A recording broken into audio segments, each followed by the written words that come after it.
베드로전서 3장 16절 말씀.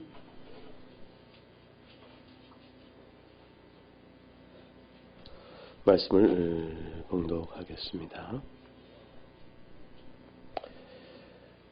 또 그 모든 편지에도 이런 일에 관하여 말했을 때 그 중에 알기 어려운 것이 더러 있으니 무식한 자들과 굳세지 못한 자들이 다른 성경과 같이 그것도 억지로 풀다가 스스로 멸망에 이르느니라.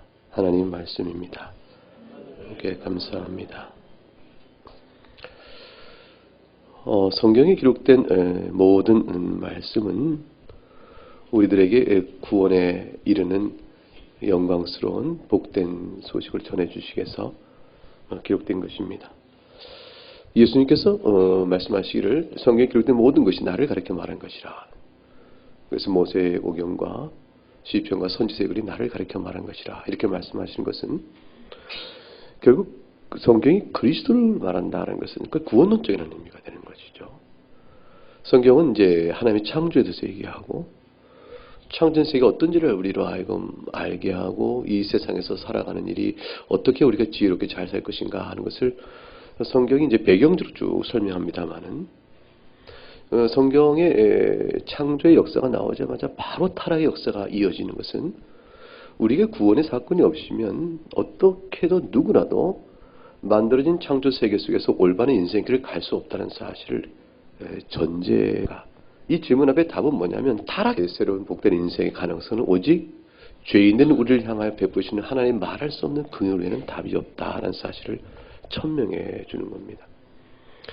하나님께서 우리에게 죄인된 우리를 벌하지 아니하시고 우리들을 불러 구원에 이르게 하시는 그 일이 어떻게 가능하며 어떤 방식으로 하시는 것이며 그래서 오고는 모든 세대 속에 한 인생은 짧은데 긴 역사 속에서 각각의 인생은 어떻게 하나님의 구원의 의미를 알고 살 것인가 이런 아주 복잡한 문제들 이런 모든 것들에 대해서 과연 정말로 사람은 죄인인 것인가 라는 것에 대한 설득 있는 작업 그리고 사람이 정말 죽은 다음에는 심판이 있는 것인가에 대한 아주 근본적인 질문 아니 하나님이 계신가라는 질문부터 시작해서 이 모든 것들에 대한 답들을 구원론 안에서 구원의 전체 계신 명세에서 담아 우리에게 전해줍니다.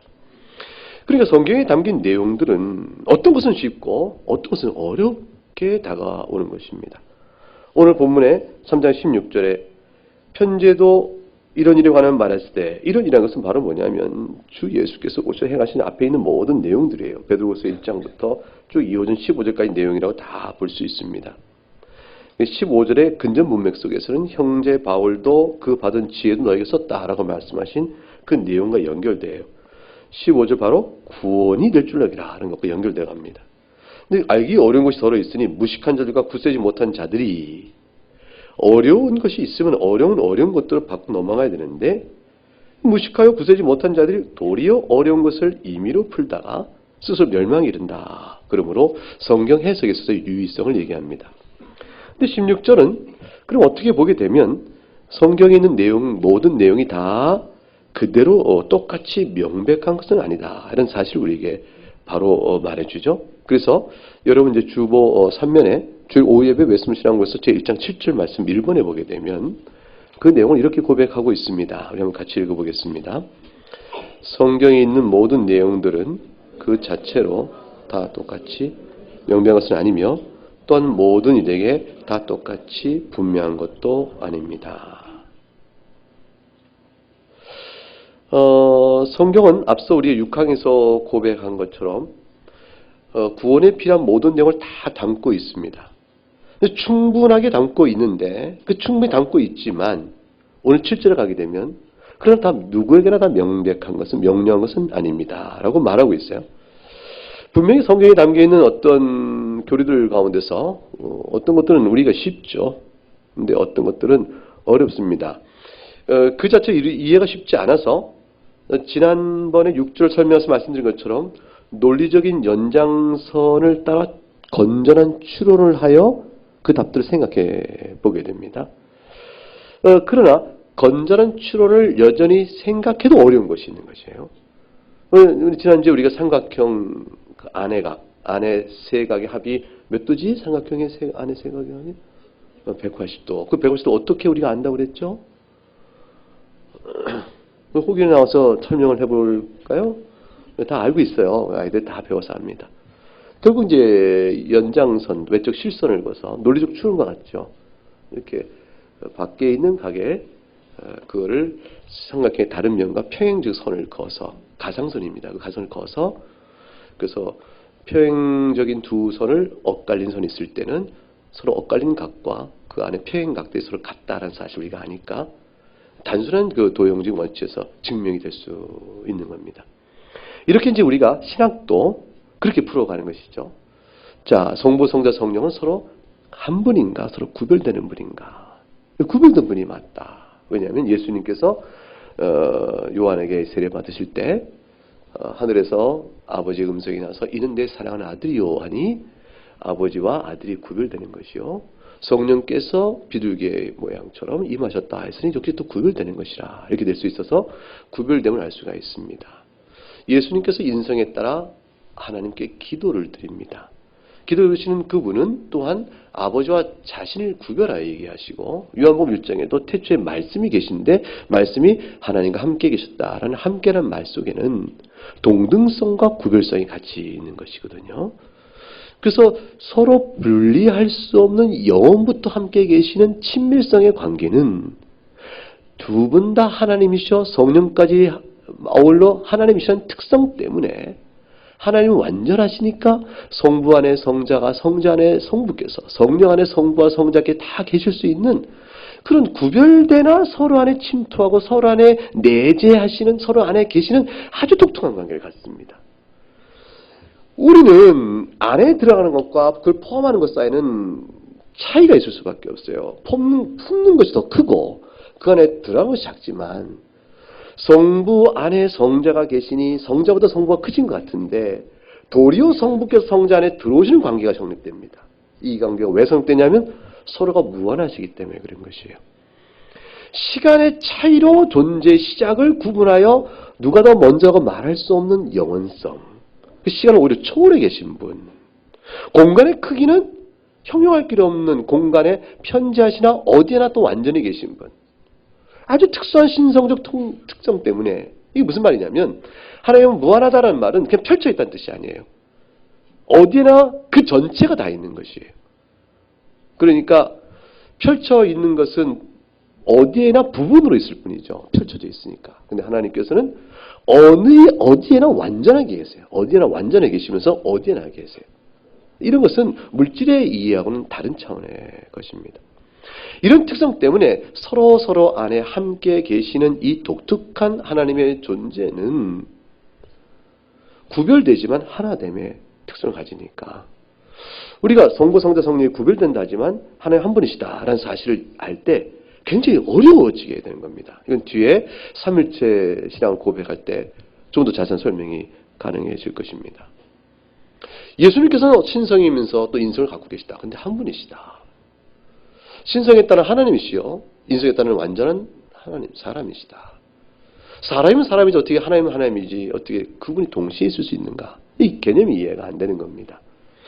그래서 어떤 사람은 인격이 둘인데 각각의 신성에 따른 하나님, 인성에 따른 또 사람, 두 분이 계신데 우리 눈에만 한 사람은 보일 따릅니다. 라는 사람도 있는 것이고 어떤 분은 한 분이 신성한 인성이 혼합되어 있는 것이다. 이렇게 설명을 막 해보는 겁니다. 그런 모든 설명이 다 무식하고 굳세지 못한 자들이 풀어내는 방식인 겁니다. 그래서 오늘 본문은 똑같이 명백한 것이 아니다라고 말하는 것이에요. 매우 신비하고 이해하기 어려운 부분이 있다는 것이죠. 실선을 통해서 우리는 성부, 성자, 성령이 구별된다는 사실을 고백하고 다 하나님의 사실을 고백하는 것까지 이루었는데 이게 어떻게 한 분이시지? 한 하나님이시지? 라고 들어오는 거로 합쳐놓으면 명료성에서 우리가 혼돈이 오게 됩니다. 그러므로 신비하고 어려운 부분이 여전히 성경에는 많이 있습니다. 하나님께서 모든 것을 다 작정하신 뜻대로 이루시고 모든 걸 미리 아신다면 인간의 자유는 무엇인가? 우리는 이해가 안 갑니다. 제가 이 시편 찬송을 그냥 두겠습니까? 열겠습니까? 어떻게 하겠습니까? 여러분이 연다 그러면 나는 안 열 것이고 여러분이 그냥 있거나 하면 난 열어버릴 거란 말이죠. 여러분, 저는 여러분의 저를 향한 판단과 그 예지에 대해서는 얼마든지 거절하거나 거부하거나 거스릴 수 있는 자유로움이 있습니다. 근데 하나님께서 작정하신 것은 제가 거스르지 못합니다. 제가 열지 닫을지 하나님은 정하신 바가 있고 미리 아십니다. 이래서 사소한 행동까지. 근데 저는 아주 저의 자유로움대로 행동합니다. 제가 이걸 향하면서 하나님의 작정을 의식하지 못하는 것이에요. 열면서 하나님 작정하신 것 같죠? 하나님 이거 작정을 맞냐? 이렇게 얘기 안 합니다. 제가 오늘 설교하면서 무슨 말을 할지 저는 제 머릿속에서도 이게 계속 생각나는 대로 말을 하고 있습니다. 그러니까 저는 굉장히 자유로운 사람이죠. 제가 원하는 대로 말하고 있는 것입니다. 불구하고 하나님께서 제가 무슨 말을 오늘 여러분에게 전할 것이며 여러분 무슨 말을 들을 것인지 피착 안에 다 결정되어 있어요. 여러분의 인생 속에 오늘 이 시간에 저의 설교를 듣고 있는 이 단어 하나하나가 하나님 계획 속에 다 있는 것이고 저는 그 계획도 실행하고 있는 사람이죠. 근데 여러분과 저는 듣고자 하는데 듣고 말하고자 하는데 말하고 있는 자유로운 가운데 있잖아요. 제가 아무리 말을 여러분 안 듣는 분은 안 듣고 계시잖아요. 지금 졸고 있잖아요. 지금 어떤 분은 저렇게 의식적으로 막고 있잖아요. 이게 다 여러분의 자유로운 가운데 행하고 있는 내용이죠. 그러나 하나님 전체 주권과 작정 안에서 이것이 이루어져가 있던 사실을 우리가 어떻게 이해를 해요? 이게 신비로운 일입니다. 거기다 우리 각각의 인생을 목적들을 끌어가시는데 저는 제가 원하는 바대로 어떤 사람의 행동을 통제하여 목적을 끌어올려면 그 사람의 자유를 속박하는 일을 굉장히 많이 하고 간섭을 많이 합니다. 잔소리를 많이 해야 합니다. 잔소리 해도 안 듣습니다. 그럼 할 수 없죠. 그럼 뭐 매를 때리거나 뭐 당근을 주거나 뭐 어떻게 해야 하는데 그래서 안 되면 포기하는 것이죠. 결국 그 사람의 자유의 침해 여부, 그 사람의 자유를 존중해 줘야 하는 문제이기 때문에 어쩌지 못하는 한계를 느끼지만 하나님 우리를 원하는 목적도 이끌어 가시면서 저의 자유를 그대로 사용하십니다. 제가 목사가 되는 과정 속에서 저는 한 번도 강압을 느낀 적 없습니다. 다만 소원은 가졌습니다. 제 안에 소원을 주시고 소원을 이루도록 이끌어 가시는 것이에요.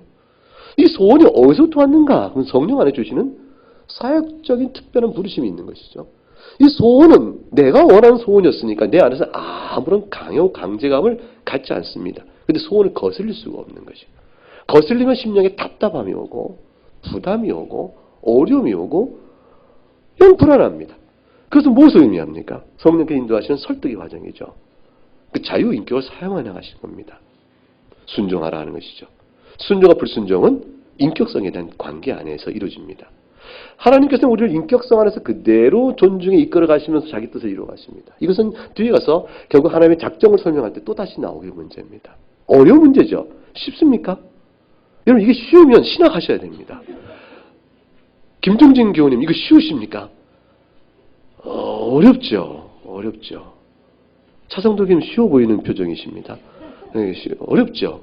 이거 어렵습니다. 이거 어려워요. 정말 어려워요. 아무도 설명 못합니다. 신학자들은 굉장히 노력을 했습니다만 그 설명이 된 사람은 아무도 없습니다. 다만 이론을 몇 가지 제시해 봅니다. 그 어느 이론도 마땅치 않습니다. 어렵습니다. 그런데 이걸 명쾌하게 해설하면 이단이라고 그랬죠. 이런 불명성이 있을 때 어떻게 하면 좋을까요? 멸망에 이르지 않으려면. 성경은 이렇게 어려운 점인데 어떻게 하면 좋을까요? 자, 어떤 사람의 개인의 이해력의 차이가 있을 수 있어요.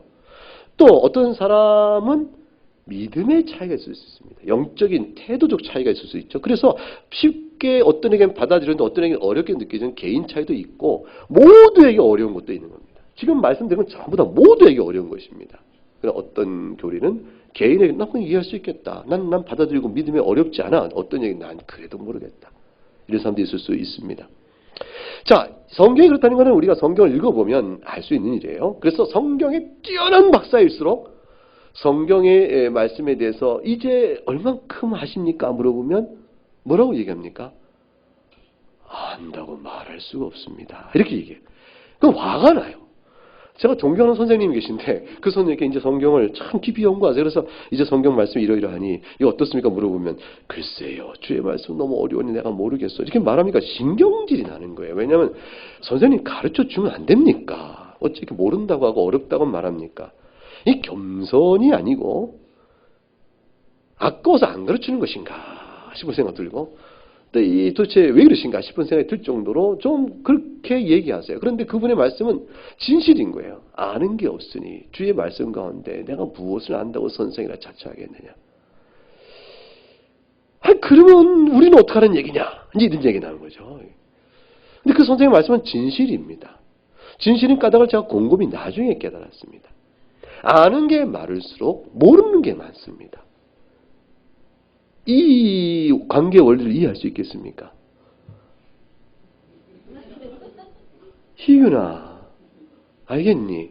아는 게 많으면 모르는 게 적어진다. 아니면 아는 게 많을수록 모르는 것도 많아진다. 너는 몇 번이니? 아는 게 많아지면 모르는 게 적어지고 또 아는 게 많아지면 모르는 게 많아질 수는 없다 이거죠. 그래, 같은 형제간에 호기는 어떻게 생각해? 아는 게 많아지면 모르는 게 적어진다. 그렇게 생각하죠. 아빠는 어떻게 생각하나? 아빠 어디 계세요? 저 방에 계시군요. 방에서 대답해 보세요. 엄마가 여기 계시네요. 엄마는 어떻게 생각해요? 어떻게 생각해요? 엄마는? 두 아들의 의견 중에 어느 쪽을 따라가실 거예요?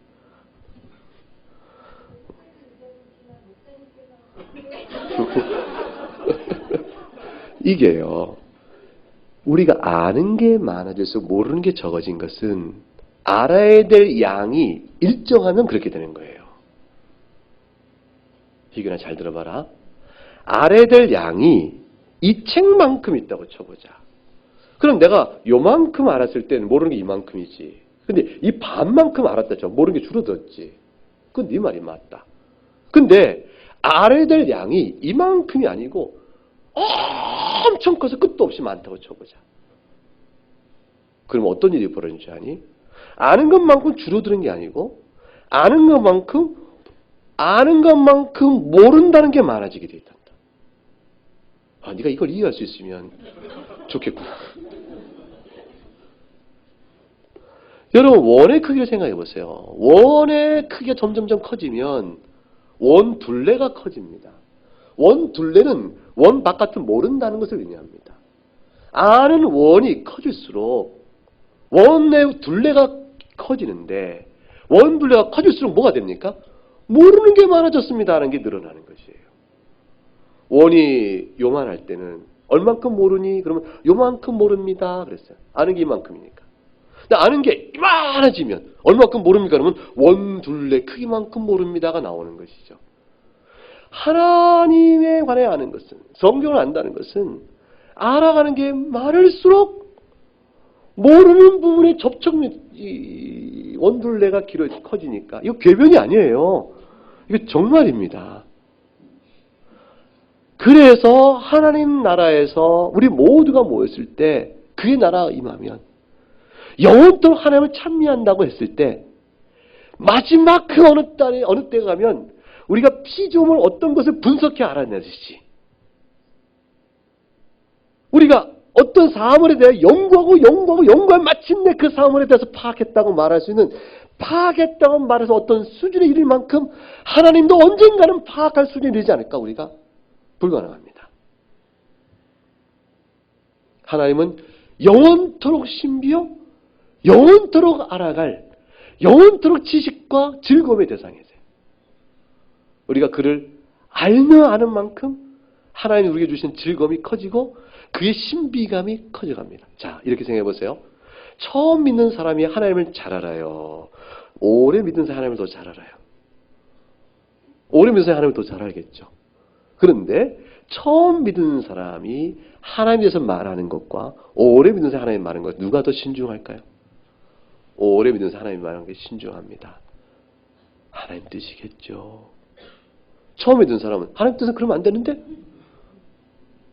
하나님 그러시면 안 되지! 무식하고 굳세기 때문에 어리석어서 아는 일이 적으니까 하나님 왜 그렇게 하시는 거야? 성경은 읽을수록 도전이 되고 의문이 됩니다. 이거 안 되는데 성경 왜 줄치고 빨간 줄이 목사한테 물어야겠다. 이 성경이 이상하다. 계속적인 도전과 의문 속에서 좌충우돌합니다. 그게 초신자입니다. 성숙한 신자는 모르는 게 나와. 어찌 이걸 알겠는가? 주께서 알려주시기를. 사람이라 어떤 경험을 갖습니다. 그럼 뭐랍니까? 주님께서 하실 일입니다. 잠잠하며 주의 뜻을 기다려보십시다. 겸손과 무식에 대한, 무지에 대한 겸비함이 있게 됩니다. 그래서 성숙이라는 것은 그렇게 이루어져 갑니다. 하나님의 말씀은 그만큼 신비로운 겁니다.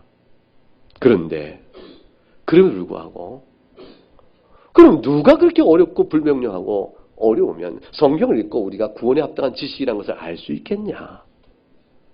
이런 질문이 나올 수 있지 않습니까? 그럼 오늘 설교 제목은 뭡니까? 성경 계시의 불명료성입니까? 명료성입니까? 명료성입니다. 지금까지 설명한 성경 계시가 어렵다는 건데 설교 제목은 뜻밖의 명료성입니다. 자, 그럼에도 불구하고 지금부터가 또한 중요합니다. 그러면 2번을 읽어볼까요? 우리 외소시장서 1장 7절에는 2번 그렇지만 읽어봅니다. 시작. 그렇지만 구원을 받기 위하여 알고 믿고 지켜야 할 필요가 있는 그러한 것들은 학식이 있는 사람들뿐만 아니라 그렇지 않은 사람들도 보통의 수단들을 적절히 사용하여 그런 것들을 충분히 이해할 수 있을 정도로 성경의 이곳 또는 저곳 등에 매우 분명하게 제시되어 있고 밝혀져 있습니다. 그래요. 성경은 어려운 부분이 너무 많아요. 신비로운 부분이 너무 많고 그래서 알 수 없는 부분이 너무 많은데 그런데 우리가 구원에 합당한 기본적인 교리, 구원을 받기에 꼭 필요한 기본적 교훈들은 성경 이곳과 저곳 등에 계시되어 있고 부지런히 그리고 진지하게 알고자 찾는 자라면 누구라도 알 수 있게끔 명료하게 제시되어 있습니다.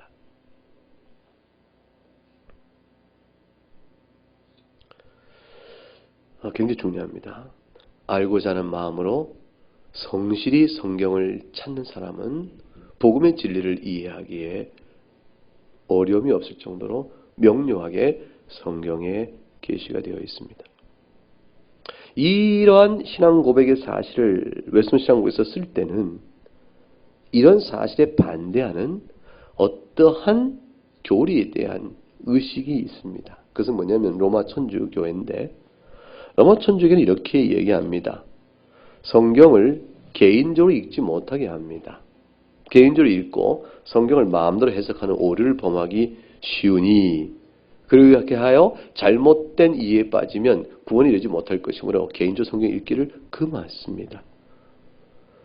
그런 데에 대해서 그래서 신앙국에서 뭐냐면 아니라 누구라도 읽어야 한다라고 말하고 누구라도 읽는데 누구라도 부지런히 간절한 마음을 읽으면 다 알 수 있을 만한 명료한 복음의 진리가 성경에 있다라고 말합니다. 이 두 가지 입장이 서로 대립되고 있는 것이에요. 자, 무슨 얘기를 하고 싶으냐면 로마 교회는 이렇게 얘기합니다. 로마 천주교는 성경에 계시는 어려울 뿐만 아니라 불충분하여 다른 무엇인가 더해져 조화를 이룰 때야 비로소 할 수 있다라는 것이에요. 그럼 다른 무엇이 뭐냐? 그럼 기록된 성경 계시 위에 교회 판단에 의해서 이것이다라고 말해주는 부분, 그게 뭐냐면 구전의 전통입니다. 입술로 전해온 기록되지 않은 하나님의 말씀이라고 그들이 주장하는 것들을 더해서 꽤 맞춰야 이 전체가 조화를 이룬다는 것입니다. 그러니까 그들 생각에 구술 전통으로 이어진 하나님 말씀이라는 것을 가지고 이렇게 여기다 딱 끼면 모양이 나오는데 이거 빼고도 모양을 만들어 가니 그 잘못된 모양이 만들어진다. 그러니 오직 성경으로만으로 주장하는 것은 잘못된 것이요. 왜냐하면 성경 자체가 어려운 부분이 많고 성경만으로는 명료성이 떨어지는 것이요. 잘못될 수 있는 가능성 때문에 그렇다고 주장하는 것이죠. 따라서 그러면 어떤 걸 껴 맞춰야 제대로 이렇게 모양이 맞춰집니까? 라는 것을 결정하는 게 누구냐면 교회다. 교회가 가르치는 것이고 그럼 교회 누가 그렇게 합니까? 교황이 그렇게 하는 것이라. 이렇게 교황의 교도권을 얘기를 합니다. 그런데 그런 주장에 맞서서 신앙국 목사가 오늘 1장 7절에 말하고 있는 것은 어떤 신비나 어려운 내용이 없다는 것이 아니고 어떠한 해석은 역시 교회 지도가 꼭 있어서 안정되고 바른 해석을 지도받을 필요가 있다는 사실을 부인하기 위한 것도 아닙니다. 우리도 또한 임의로 풀 때 그거는 그렇게 보면 안 됩니다 하고 교회 지도를 필요로 하고 목사의 가르침을 필요로 받습니다. 이런 것들이 다 우리에게 필요합니다. 그러나 교만한 마음을 낮추고 부지런히 연구하면 누구라도 구원에 꼭 필요한 것들을 알 수 있기에 어려움이 없다는 사실도 같이 강조를 하는 것입니다.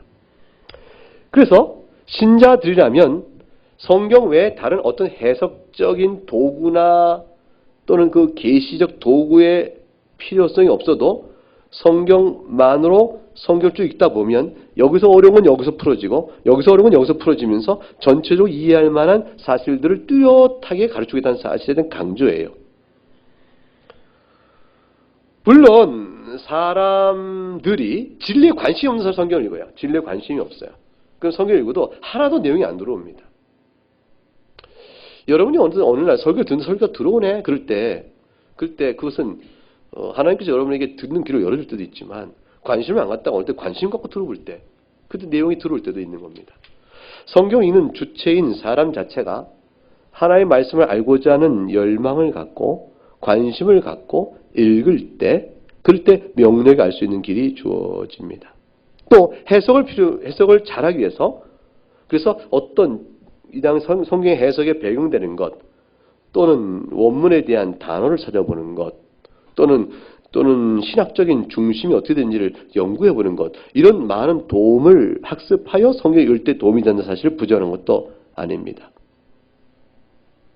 그리고 성령 하나님의 깨우치는 은혜가 있어야 한다는 사실을 부정하는 것도 아닙니다. 왜냐하면 우리들은 성령 하나님께서 우리 마음을 깨우쳐 주시고 조명해 줘야만 알 수 있는 것도 분명히 있기 때문입니다. 그래서 오늘 1장 7절은 성령 하나님께서 우리 마음을 조명하시는 것, 또 이해를 집중토록 이끌어 가시는 것, 교회가 가르치는 일에 대한 필요성, 설교와 관련된 주석들의 참조, 이런 모든 통상적인 수단과 유용성을 부정하는 것이 아니고 이런 것도 필요하지만 그러나 분명한 신앙의 교훈에 어긋나지 않으면서 성경을 따라 해석하는 교훈과 교리를 정립하는 일은 교회가 보편적으로 인정해주는 수준에 머물러있는 사실도 인정하지만 이 모든 것도 불구하고 로마 천주교회가 하는 것과 맞서서 아무리 학식이 부족해도요. 한글을 읽을 줄 알면 쉽게 가면 이겁니다. 인생의 일정한 경험과 한글을 읽을 줄 알면 그 마음속에 내가 죄인 된 것과 하나님의 구원의 도리가 무엇일까를 알고자 하는 마음이 간절하면 그래서 성경을 읽으면 이런 학식적인 도움 없이도 구원의 기본 진리가 이런 것이네 라고 알 수 있을 정도로 성경은 구원에 관한 복음의 진리를 명료하게 담고 있다는 사실의 강조입니다.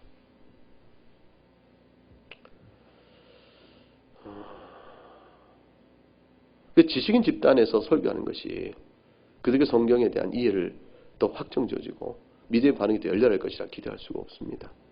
전혀 다릅니다.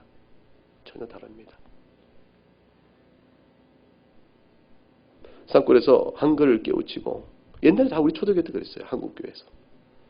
예수를 먼저 믿은 겁니다. 소리를 듣고 말로 들어서 믿은 겁니다. 하나님 계시다네. 내 인생을 주 앞에서 드리면 죄인들 구원받는다네. 복음 듣고 너무 감사해서 예수 믿고 찬송하는데 찬송 소리 듣고 배운 거죠. 기억해서 부른 것이죠. 그런데 한글을 읽고 싶잖아요. 성경을 읽고 싶잖아요. 교회에서 한글을 가르치는 것이죠. 교회에서 한글을 배워 성경을 읽기 시작하여 성경을 읽는데 그분들의 말씀 앞에 서 있는 성경의 탐구심이 얼마나 강한지 읽고 또 읽고 말씀 읽는 건 너무 마음에 감동이 되고 눈물도 있고 깊이가 있고 기도가 달라지는 것이 충분하게 그런 걸 우리 할머니 때 다 봤어요. 할아버지 할머니 때. 노인들 세대 그만 다 봤습니다. 젊은 세대는 성경 잘 읽고 이것저것 지식도 많은 것 같지만 말씀을 읽지 않으니 모르고 읽어도 알고자 하는 구원의 열망이 없으니 성경의 말씀의 지식과 깨달음이 없는 것이죠. 따라서 성경 읽는 즐거움과 그 귀한 것들을 모르는 것이죠. 어떤 차이가 있어요? 지식에는 엄청난 차이가 있죠. 초등학교도 다니지 못했던 할머니, 성경 말씀을 알고자 한글을 깨우친 할머니, 한글을 깨우치자 성경 읽는 게 너무 감사했던 할머니, 할아버지는 이상하게 아니 이럴 때 할머니가 나와요. 그 할머니가 날마다 성경을 읽으면서 하나님의 은혜를 찬송하고 깨우치는 그 감동과 감격성, 거기에 비해서 할머니가 비할 수 없는 많은 학력을 쌓았으나, 그러나 성경을 읽는데 더디고 성경이 어렵고 즐거움이 없는 젊은이, 이게 무슨 차이냐. 성경은 성경 자체를 통하여 구원에 합당한 명료한 부분을 다 알도록 하나님이 주셨습니다. 이곳저곳에 분명히 주셨습니다. 물론 오늘 본문의 말씀처럼 알기 어려운 것, 무식한 구제자의 마음들이 풀어서는 멸망이 이런 것들이 있습니다. 그것은 해로운 오류를 범하게 될 수 있습니다. 그러나 성경을 읽지 못하도록 개인에게 금하거나 그 명료성을 부정하여 성경 읽는 자체가 오히려 위험하다 말하는 것은 전혀 잘못된 일입니다. 하나님의 말씀을 사랑하고 종교개혁은 성경 말씀을 누구나 읽을 수 있도록 그 나라의 언어로 번역했다는 사실에서 열화처럼 타오른 것입니다. 우리들에게 한글로 준 성경이 원문을 통해서 읽을 때 더 이해가 깊어지고, 또 안 풀어지는 어려운 부분들은 원문의 연구를 통해서 우리가 풀어가고, 그렇게 학자들이 합니다. 그러나 학자들의 몫으로 남겨진 그 많은 어려운 부분들이 있다 할지라도 그것과 상관없이 우리는 지금 주어진 성경을 중시 읽는 것만으로도 여러분의 영혼을 구원하고 복됨을 누리기에 조금도 부족하지 않습니다. 성경을 사랑하시고 신뢰하고 읽으시기 바랍니다. 군데군데 번역에 대해서 이의를 제기할 것이 있겠지만, 그것이 여러분이 성경을 읽는 열심과 그를 얻는 그런 교훈의 그 기쁨을 앗아갈 만큼 결정적인 것은 대개는 아닙니다. 대개는 아닙니다. 오늘 이 신앙 고백을 가지시고 충분히 이해할 정도로 성경에 이것저것 뜻에 분명히 되어 있다는 사실을 확신하시고 성경을 사랑하시는 여러분 될 수 있기를 주의 이름으로 축복합니다. 이제 같이 찬송하겠습니다.